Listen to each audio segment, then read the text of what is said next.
தயவு பதிவு 45 அருள் விளக்க மாலை திருஅருட்பா 6ஆம் திருமுறை அருள் விளக்க மாலை பாடல் எண் 87. திருச்சிற்றம்பலம். அருட்பெருஞ்சோதி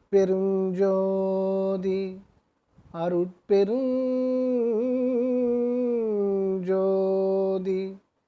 தனிப்பெருங்கருணை அருட்பெருஞ்சோதி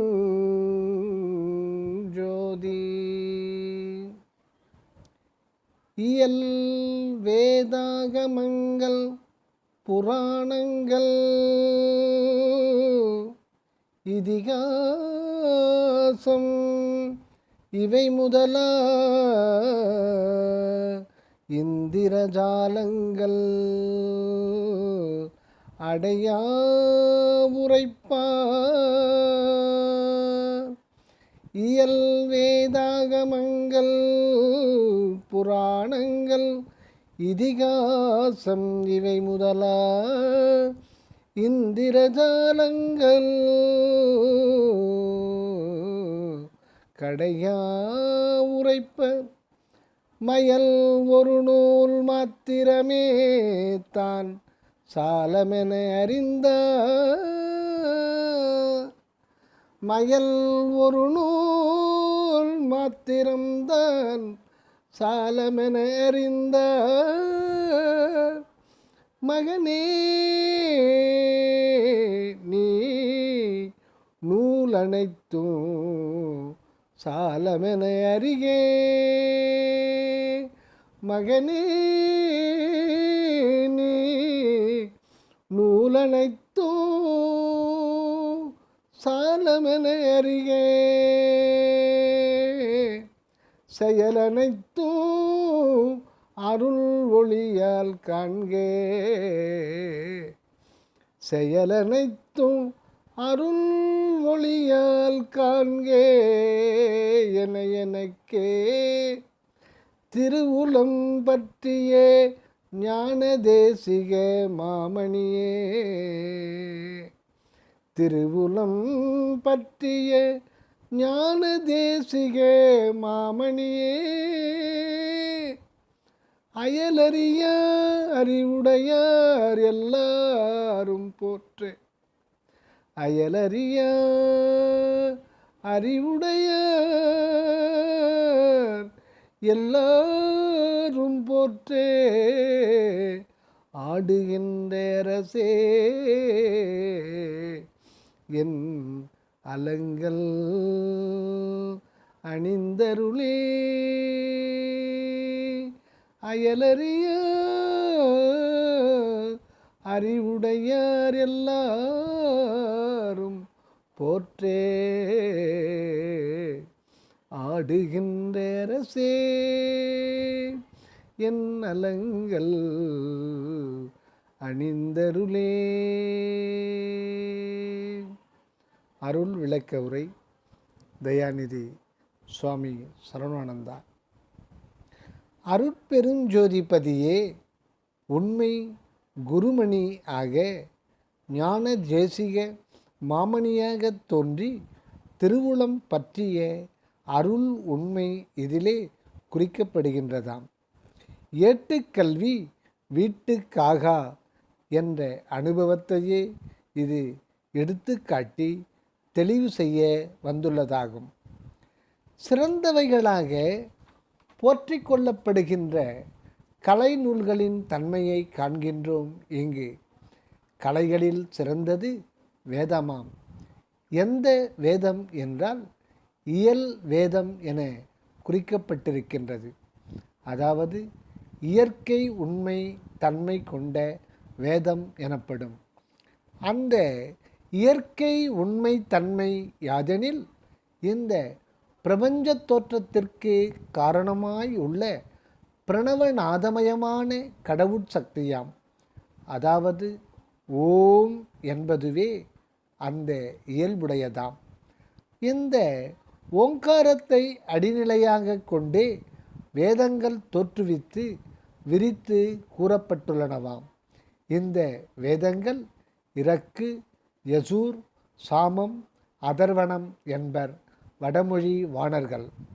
அறம், பொருள், இன்பம், வீடு என்பது தமிழர் கண்ட திருநான்மறையாம். இவைகளே இயல் வேதம் என்பர். இவை போக மற்ற வேத நூல்களும் உளவாம். அடுத்து ஆகமங்கள். இவைகள் வேத முடிவை அடைவதற்கு என வகுக்கப்பட்ட பலவாகிய கோட்பாட்டு முறைகளை கொண்டனவாம்.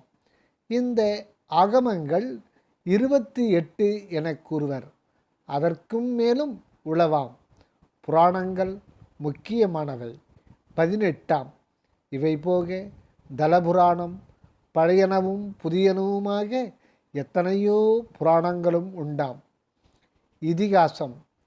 இதிகாசம் தெய்வத்தன்மையுடன் கூடிய நீதி போதனைகளை வரவேற்று கதாரூபமாக ஆக்கி வைக்கப்பட்டவை.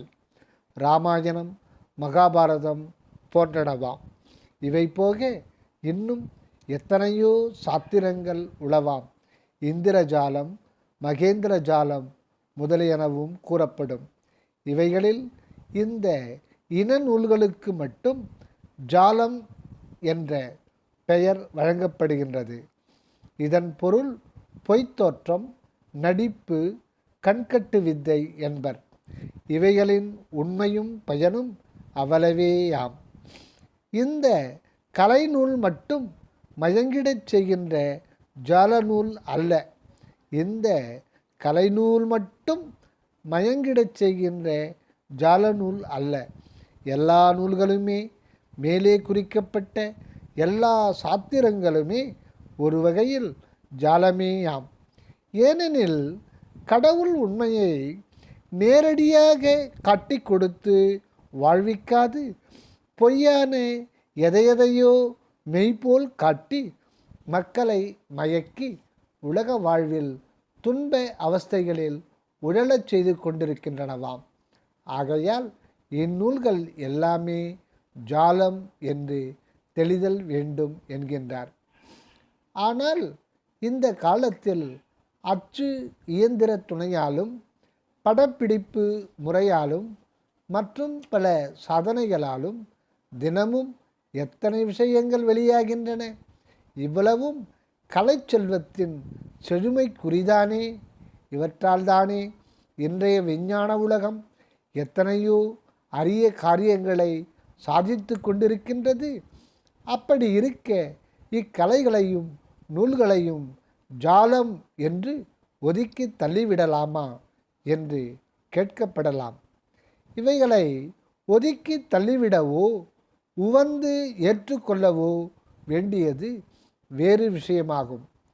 நாம் செய்ய வேண்டியது என்ன என்றால், இவைகள் எல்லாம் உண்மை அல்ல, ஆனால் வீணும் அல்ல.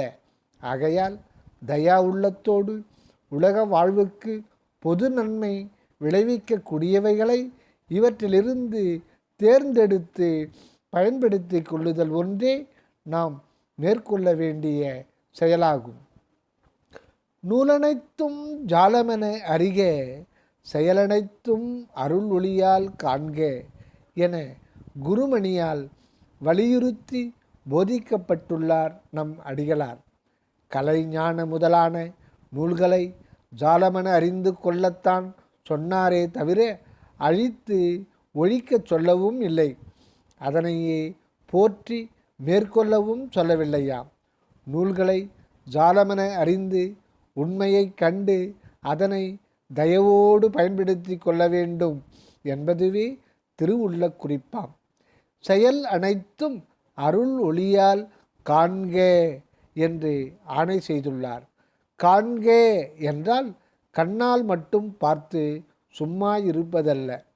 அருள் உள்ளத்தோடு தயவுடன் பிறர் அறியாமையும் மாட்டாமையையும் துன்பத்தையும் கண்ணால் கண்டும் உணர்வால் உணர்ந்தும் அவற்றை போக்கி இன்பு செய்தல் வேண்டும் என்பது பொருளாம். இதுதான் செயலனைத்தும் அருள் ஒளியால் காணும் முறையாம். மேலே குறிக்கப்பட்ட கலை நூல்களால் ஏதேனும் அருட்செயல் உரிய துணை பலம் கிடைக்குமானால் அதனை கொள்ள வேண்டியதுதான் முக்கியம். பொதுநோக்கோடு அருட்பணி புரிவதற்கு, தயவு தொண்டு ஆற்றுவதற்கு இந்த நூல்கள் தடை செய்யுமானால், இவற்றிலுள்ள சமயமத கொள்கைகள் இடையூறாய் இருக்குமானால் அவைகளை நீக்கிவிடல் அல்லது தவிர்த்து மேல் செல்லுதல் தான் அறிவுடைமையாகும். இதற்கு முந்தின பாடலில் சிவமும் சிவன் அருளுமே இருந்து கொண்டு யாவுமாய் விளங்குவதாக அறிந்திருந்தோம், உபதேசிக்க பெற்றோம். இதில் உபதேச நிலையை பற்றி நின்று வாழும் முறையை மேற்கொள்ள வழி கூறுகின்றார். அதாவது சத்விசாரத்தாலே உள்வளர் பதியோடு ஒன்றி நின்று கொண்டு அருளாலே எச்செயலும் புரிதல் வேண்டும். பதியை சூழ இருக்கும் அனந்த வண்ண பேதத் தோற்றத்தில் வெறுப்போ கொண்டு தயவுக்கு மாறான காரியம் ஒன்றும் செய்துவிடாது தயாசெயலே புரிந்திருத்தல் வேண்டும் என்று வற்புறுத்தப்படுகின்றது. ஈண்டு அகமிருந்து அருள் ஒளியாலே யாவும் வெளிப்படுகின்றன என்று காணும்போது சூழ இருக்கும் தேகாதிகளும் அவற்றின் உணர்வும் சக்திகளும் இயல்புகளும் எல்லாமும் அருள் ஒளியின் வண்ணமாக மாறத் தொடங்கும். அருள் ஒளியே ஒருவனுக்கு ஊன் உடம்பை மாற்றி சுத்த உடம்பாக்கி கொடுப்பதாம். ஆகையால் இந்த அருட்செயலில் மட்டும் முழு பற்று கொண்டு உள்ளிருந்து வாழ்வு நடத்தல் வேண்டும். ஆகையால் இந்த அருட்செயலில் மட்டும் முழு பற்று கொண்டு உள்ளிருந்து வாழ்வு நடத்தல் வேண்டும். இப்படி செய்து கொண்டே இருந்தால் அந்த அருளே தன் காரியத்தை கவனித்து கொண்டு சூழ் வடிவை சுகவடிவாக்கி கொடுப்பது அருட்ஜோதிபதியின் ஆணையாகும். இந்த அருள் கொண்டு வாழும் சுத்த நெறியாளர் அகப்பெரும் பதியிலே இருந்து கொண்டு புலை உடற்பற்றை ஒழித்து அருள் ஒளி வண்ணமாக விளங்கலால் தம்மை சூழர்களையும் சூழ் பொருள்களையும் கூட அருள் ஒளியின் காரியப்பாடாகவே காண்கின்றார்கள். மீண்டும் பார்ப்போம். இந்த அருள் கொண்டு வாழும் சுத்த நெறியாளர் அகப்பெரும் பதியிலே இருந்து கொண்டு புலை உடற்பற்றை ஒழித்து அருள் ஒளி வண்ணமாக விளங்கலால் தம்மை சூழர்களையும் சூழ் பொருள்களையும் கூட அருள் ஒளியின் காரியப்பாடாகவே காண்கின்றார்கள். உண்மையில் அருள் அல்லது தயவுதான் இவர்களின் அகவடிவாக இருக்கின்றது. உண்மையில் அருள் அல்லது தயவுதான் இவர்களின் அகவடிவாக இருக்கின்றது. இந்த அகநிலையைத் தவிர வேறு எங்கும் இந்த தயவுக்கு இடம் இல்லை. அருள் உணர்வுக்கு, அருள் அனுபவத்திற்கு வேறு இடம் இல்லையாம். ஆகையால் இவ் அனுபவத்திற்கும் ஒருவன் தனித்து தயவு வடிவாய் இருப்பதாக உணர முடிகின்றதாம். ஆகையால் இந்த அனுபவத்தில் இருக்கும் ஒருவன் தனித்து தயவு வடிவாய் இருப்பதாக உணர முடிகின்றதாம். இந்த தயவு என்பதில் தய அகமாயும் உயிர் உணர்வு உடல் உலகு யாவுமாய் தோற்றம் கொண்டு இலங்குவதையும் அறிகின்றான். ஆகையால் இவனுக்கு இந்த அனுபவத்தில் தன்னந்தனியான நிலைமை உணரப்படுகின்றது. கடவுளும் அவரது அருளுமே தனித்திலங்குதல் உண்மை ஆதலால் இவனும் இவனை சூழ்தயவும் உண்மையே ஆம். இந்த கருத்தை தெரிவிக்கவே இவர்களை அயலறியா அறிவுடையார் என்றுள்ளார். இந்த சுத்த தயாஞானிகள் அயல் அறியாராய் இருந்து கொண்டு அருள் நடனம் புரிகின்ற ஆடலரசை போற்றி புகழ்கின்றனர். நம் வள்ளல் பெருமானே இவ்வண்ணம் இருந்து போற்றி புகழ்ந்துதான் இந்த அருள் விளக்க மாலையை தொடுத்து அணிவித்துள்ளார். இதனை படித்தும் பாடி உள் உணர்ந்து நோக்கினால் அருட்ஜோதி நடனபதியையும் காணலாம். அவர் அணிந்த இம்மாலையையும் அருள் ஒளியோடு விளங்க காணலாம். இந்த அருள் விளக்கம் படித்தும் தெரிந்து கொள்வதற்கு மட்டும் அல்ல, புறப்படிப்போடு அகனின்று அருள் ஒளி வெளிப்பட கற்றுக்கொள்ளுதலும் வேண்டும். புறப்படிப்போடு அகனின்று அருள் ஒளி வெளிப்பட கற்றுக்கொள்ளுதலும் வேண்டும். அப்போதுதான் இம்மாலையின் பயன் இன்னது என்று காண முடியும்.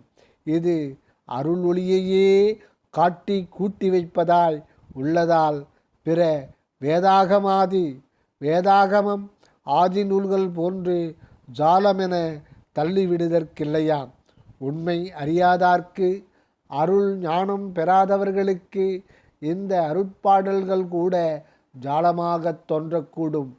எதுபோல் என்றால், மனிதன் தான் நித்யானந்த வடிவினன் என்ற உண்மையை அறிந்து அடைய பெறாதவரை தான் அனித்திய தேக துக்க வடிவினனாகவே இருக்கின்றான்.